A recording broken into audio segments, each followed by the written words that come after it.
Казвам се Емилиана Станкова, на 23 години съм от град Перник и съм с спина бифида и хидроцефалия.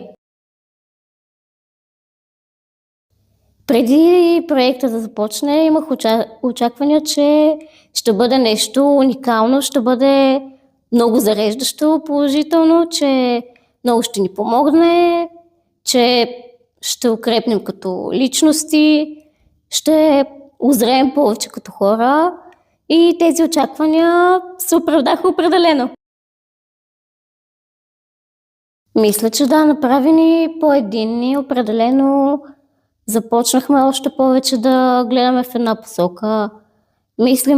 Започнахме да мислим по едни и същи проблеми, които ни касаят, и това много ме радва, защото екипната работа е нещо много важно за една организация, особено когато ни дадат такива увреждания, когато имаме такива увреждания, и смятам, че доста помогна това да се сплотим като екип.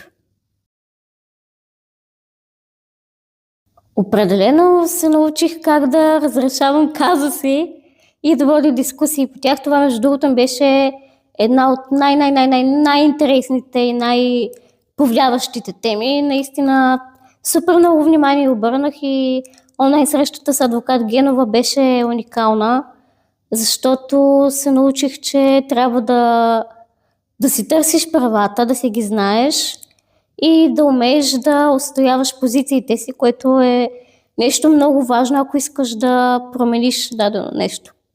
Срещите на живо определено, честно казвам, са много по-добре, защото можем да си кажем много повече неща. Пък и смятам, че когато се съберем на едно място всички, сме по-сплотени и можем наистина да поговорим доста по-дълбоко за нещата.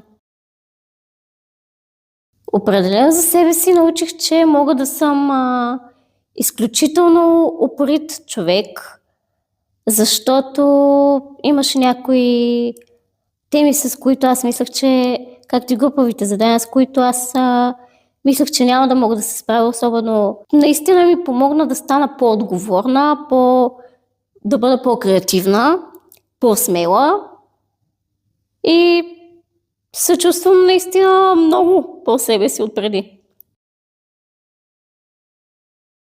Мисля, че проектът Амиго много помага, особено срещите с институциите в София, също така и в Брюксел с евродепутатите срещите, защото когато говориш пред влиятелни хора, ти даваш глас